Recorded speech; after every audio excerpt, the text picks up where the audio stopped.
invite Dr. Tanuja Kaushik to present a bouquet to Dr. M. Ravichandran as a token of our gratitude and respect.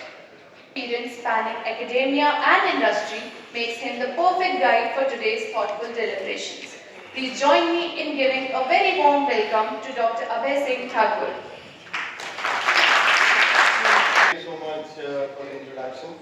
So welcome everyone, it's a great honor to deliver the welcome address on this platform.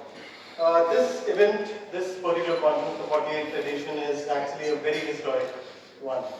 Because for the very first time, since the 47 years of this conference motion and policy, for the very first time this event is happening in the Indian subcontinent. So this is not just when I say the subcontinent, I don't just say India, the entire subcontinent, which includes the other nations also.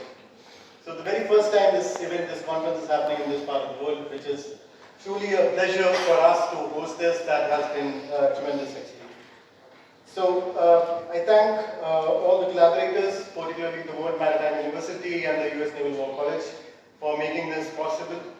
For the main organizers of the event every year. They have been doing it since, I think, since it started. Special gratitude to the Ministry of Food Science for supporting the venture and being with us in every way. And also the associate partners and sponsors for today's conference, for the 3-day conference.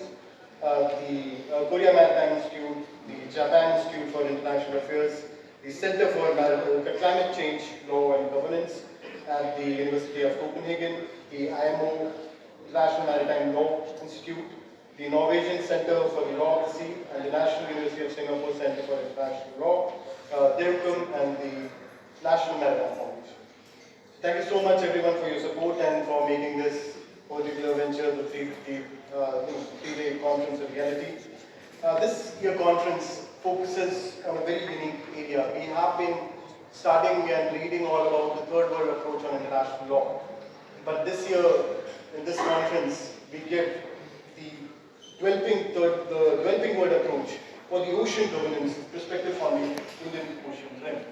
So although we have been focusing on the third world approach to international law, we have not so much taken up on the approach on the ocean law coming from this particular part. So it has been a pleasure to have this kind of unique idea and this unique venture in all the multiple panel sessions that we will be having in the days to come.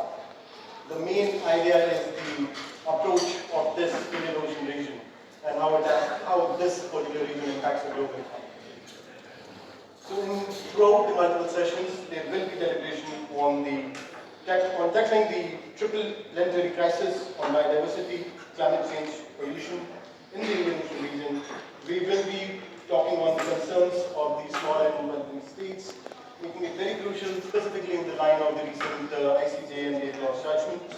Furthermore, this conference also explores towards the offshore oil and gas critical infrastructure and the emerging regulatory issues involving the BVNJ Convention. We had the very well-framed and very successful pre-conference event in the morning, the BVNJ clinic workshop, and the deliberation was actually really inspiring on that one.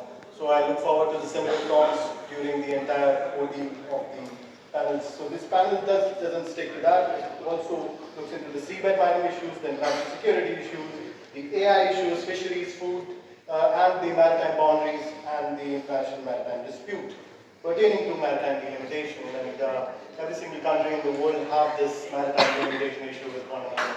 So this one actually focused into a very, very crucial aspects of maritime law, of ocean governance. And ladies and gentlemen, the Indian Ocean is not only a vital maritime highway, but also shares a unique ecosystem of biodiversity and international peace and security. So the way we govern it today will shape billions of people tomorrow. And in the spirit of collaboration, innovation and dialogue, I welcome all of you to this year's conference, and I look forward for hosting you today and for the 10th and 11th. And also I hope many of you will be joining us for the field visit on the 12th. So thank you so much.